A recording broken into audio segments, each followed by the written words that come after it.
in the past, present, and future achieve body through this Dharma, with the only exceptions being those of sudden enlightenment, and those who do not follow the Dharma. All bodhisattvas and sentient beings in the Dharma Ending Age should ever practice diligently in accordance with these methods. Relying on the Buddha's power of great compassion, they will before long attain nirvana. Bodhisattva cleansed of all karmic obstructions. Then the Bodhisattva cleansed of all karmic obstructions rose from his seat in the midst of the assembly, prostrated himself at the feet of the Buddha, circled the Buddha 3 times to the right, knelt down, joined his palms, and said, "O world-honored one of great compassion, you have broadly expounded to us such inconceivable things as the practices of all Tathagatas of the causal ground, and have caused the assembly to gain what they have never had before. Having seen the Buddha's arduous toil through kalpas as innumerable as the grains of sand of the Ganges, and his efforts in practice unfurled as if they were in but an instant of a thought, we bodhisattvas feel deeply fortunate and joyous. World-honored one, if the intrinsic nature of this enlightened mind is pure, what caused it to be defiled, making sentient beings deluded, perplexed, and unable to enter it? Pray let the Tathagata thoroughly expound and reveal to us the nature of dharmas so that this assembly and sentient beings in the Dharma Ending Age may use your teaching as a guiding vision in the future." Having said these words, he prostrated himself on the ground. He made the same request 3 times, each time repeating the same procedure. At that time the world-honored one said to the Bodhisattva cleansed of all karmic obstructions, "Excellent, excellent. Virtuous man, for the benefit of this assembly and sentient beings in the Dharma Ending Age, you have asked the Tathagata about such expedient methods. Listen attentively now, I shall explain it to you." Quote, hearing this, the Bodhisattva cleansed of all karmic obstructions was filled with joy, and listened silently along with the assembly. Virtuous man, since beginningless time all sentient beings have been deludedly conceiving and clinging to the existence of self, person, sentient being, and life. They take these 4 inverted views as the essence of a real self, thereby giving rise to dual states of like and dislike. Thus, based on one delusion, they further cling to other delusions. These 2 delusions rely on each other, giving rise to the illusory paths of karma. Because of illusory karma, sentient beings deludedly perceive the turning flow of cyclic existence. Those who detest the turning flow of cyclic existence deludedly perceive nirvana, and hence are unable to enter the realm of pure enlightenment. It is not enlightenment that thwarts their entering. Rather, it is the idea that there is one who can enter.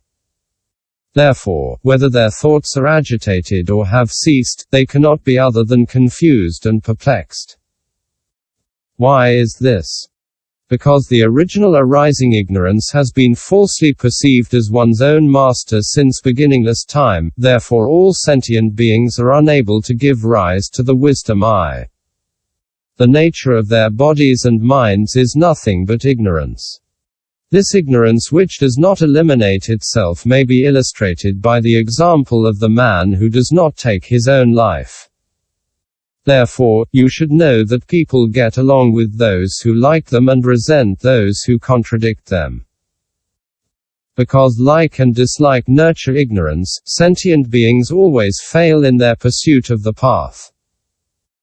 Virtuous man, what is the sign 44 of the self?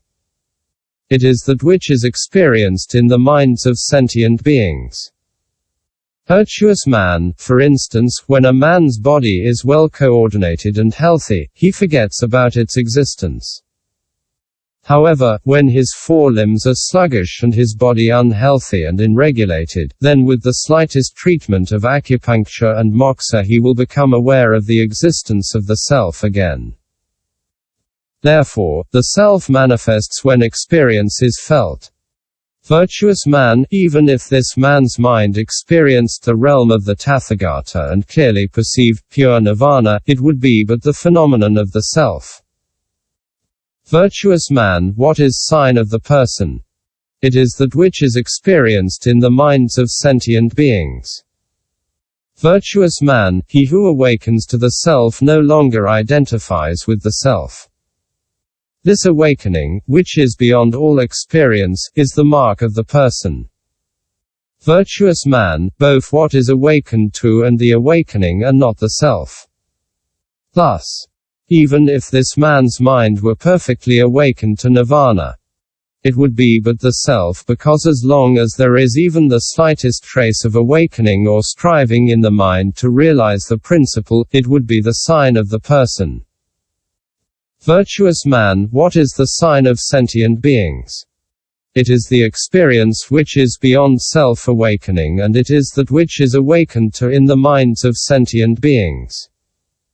Virtuous man, if for example a man says, "I am a sentient being," we know that what he speaks of as sentient being refers neither to himself nor another person. Why is he not referring to his self? Since this self is sentient being, it is not limited to his self. Since this self is sentient being, therefore it is not another person's self. Virtuous man, the experiences and awakenings of sentient beings are all traces of the self and the person. In the awakening beyond the traces of the self and person, if one retained the awareness of having realized something, it would be called the sign of sentient beings. Virtuous man, what is the sign of life? It is the mind of sentient beings that illuminates purity, in which they are aware of what they have realized. Karmic consciousness and wisdom cannot perceive themselves. This is comparable to the root of life. Virtuous man, when the mind is able to illuminate and perceive enlightenment, it is but a defilement, because both perceiver and perceived are not apart from defilement. After ice melts in hot water, there is no ice to be aware of its melting. The perception of the existence of the self enlightening itself is also like this. Virtuous man. If sentient beings in the Dharma Ending Age do not understand these four characteristics of the self, even after cultivating the path diligently for many kalpas, it is still called practicing with attachments, and they will not be able to accomplish the fruition of sainthood. Therefore, this is called cultivating the true Dharma in the Dharma Ending Age. Why? Because they mistake the various aspects of the self for nirvana, and regard their experiences and awakenings as accomplishments. This is comparable to a man who mistakes a thief for his own son. His wealth and treasure will never increase. Why? Because if one grasps onto the self, one will also grasp onto nirvana. For him, the root of grasping onto the self is merely suppressed. And seemingly there is the appearance of nirvana. If there is one who hates the self, one will also have hatred for birth and death. Not knowing that grasping is the real source of birth and death, hatred for birth and death is also not liberation. How does one recognize the Dharma of non-liberation? Virtuous man. If sentient beings in the Dharma Ending Age, while cultivating body, have partial actualization of complete enlightenment and think they are already pure, then they have not exhausted the root of the trace of the self. If someone praises his Dharma, it gives rise to joy in his mind and he wants to liberate the praiser. If someone criticizes his achievement, that gives rise to hatred in his mind. Thus one can tell that his attachment to the phenomenon of the self is strong and firm. This self is hidden in the storehouse consciousness. It wanders in the sense faculties and has never ceased to exist. Virtuous man, these practitioners, because they do not eliminate the phenomenon of the self, cannot enter the realm of pure enlightenment. Virtuous man, if one actualizes the emptiness of the self, there will be no one there who can slander the self. When there is a self who expounds the Dharma, the self has not been severed. The same holds true for sentient beings and life. Virtuous man, sentient beings in the Dharma Ending Age speak of illness in their practice as the Dharma. They are pitiable people.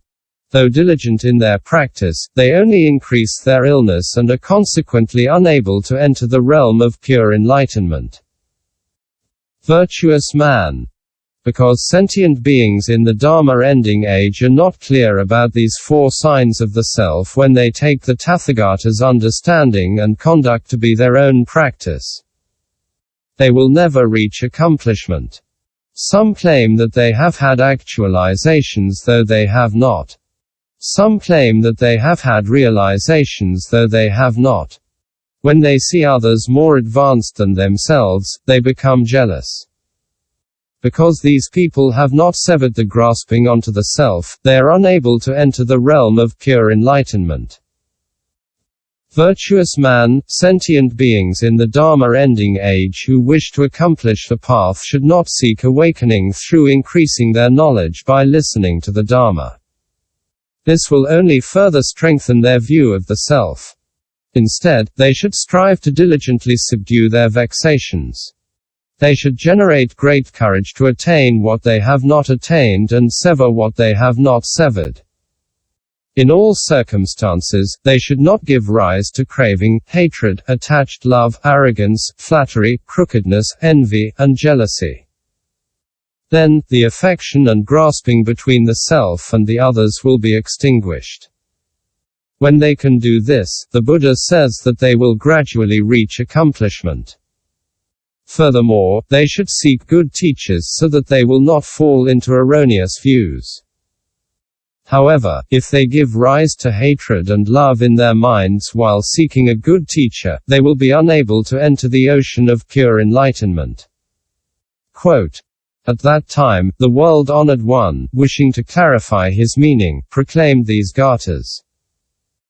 Cleansed of all karmic obstructions, you should know that sentient beings, because of their attachment to and love of self, have been bound in the illusory turning flow of cyclic existence since beginningless time. Without severing the four signs of the self, body will not be attained. With the mind harboring love and hatred, and thoughts carrying flattery and crookedness, one is full of confusion and perplexity, and cannot enter the citadel of enlightenment. To return to the realm of enlightenment, desire, anger, and delusion must first be eliminated. When attachment to the Dharma of Nirvana 49 no longer exists in the mind, one can gradually reach accomplishment. This body is originally non-existent, so how can love and hatred arise? A practitioner should also seek a good teacher so as not to fall into erroneous views. If hatred and love arise in the quest, he will not accomplish enlightenment. Bodhisattva of universal enlightenment. Then the Bodhisattva of universal enlightenment rose from his seat in the midst of the assembly, prostrated himself at the feet of the Buddha, circled the Buddha 3 times to the right, knelt down, joined his palms, and said, O world-honored one of great compassion, you have with no hesitation explained the faults in practice so that this great assembly of bodhisattvas has gained what it never had before.